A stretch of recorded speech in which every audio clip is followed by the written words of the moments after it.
to cut a long story short, I started to do business in Sierra Leone, right? And then this was my friends, they used to do sihr, but they never used to call it sihr or magic. They actually thought that this was a part of Islam. So, and I know there's differences of opinion here and there about amulets and things like that, but they used to have amulets and they used to think that there was Quran inside these amulets, but in reality it wasn't. It was sihr. You know, I opened one of these amulets once and it's just numbers and names of like shayateen and things like this. Horrible things, bro. And they used to believe that these things protect them from the police. Right? From the police, right? Because they used to do certain things. And they actually gave me one of these things to protect myself from the police, right? And a'udhu billah, I carried it for maybe 2 years, bro, in my pocket. I carried this amulet. That was like a wallet or something, or a phone to you? Yeah, bro, it was constantly in my pocket. It was like a small amulet. At the time, I didn't know what was inside. Right? But these Africans just said, look, this is going to protect you from this, that, and the other. And I'm like, I didn't believe in anything, right? I'm like, okay, just put it in my pocket. But bro, you know Shaitan? He does things to make you believe that that's protecting you. So I remember one time I got pulled in Sierra Leone. The policeman pulled me, right? And he pulled out all the things in my pocket and he pulled this thing out and he went like this. Right? And it's like the thing burnt him, bro. And he said, no, take your things. And he gave me all my things back. And then I went. So I'm now starting to get Iman in this thing. I don't realize that it's not the thing that burned him, right?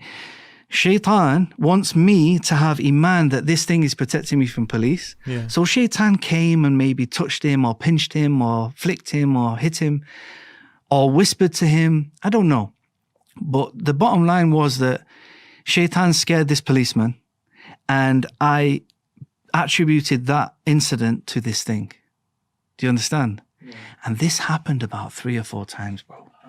Like another policeman once, he pulled me and the same thing happened, bro. The same thing. He's like, Yeah.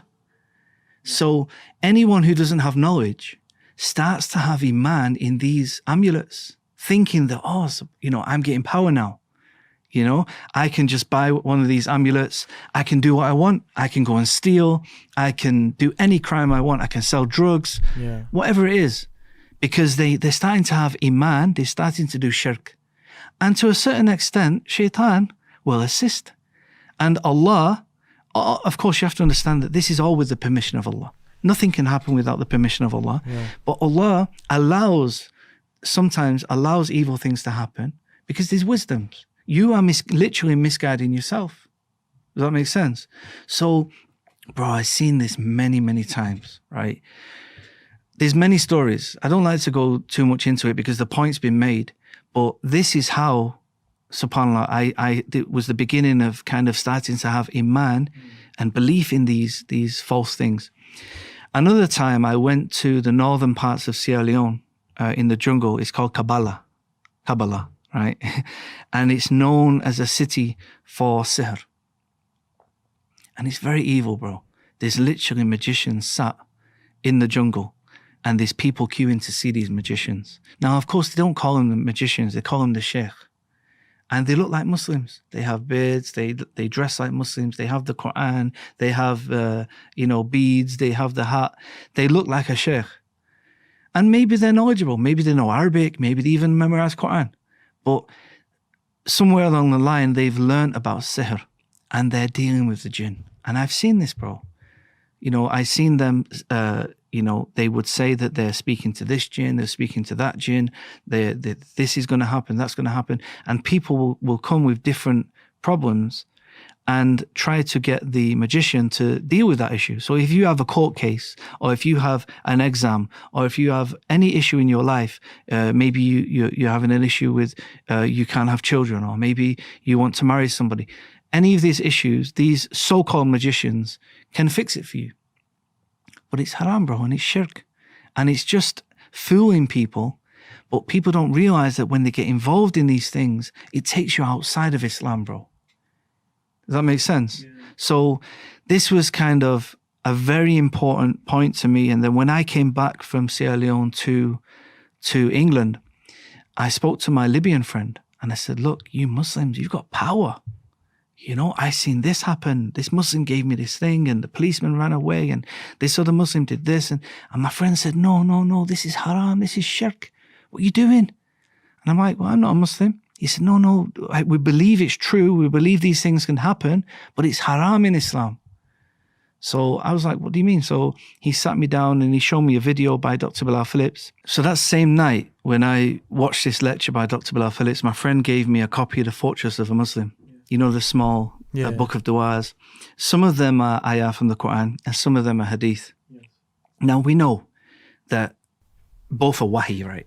Of course. You know, revelation. You know, and, you know, but of course the Quran has an extra status, right? Definitely, because it's Kitabullah, yeah?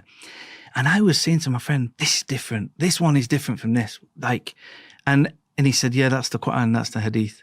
And then I'd turn the page, I'd read that and I'd read, and every time the ayah from the Quran, I just felt that it's different, bro. And I'm reading it in English, bro. SubhanAllah. Right? So I got onto one ayah. You mean the transliteration or the translation? Translation and the transliteration. Okay. It's got the Arabic, the transliteration. And you just felt like it's different. And the English, right?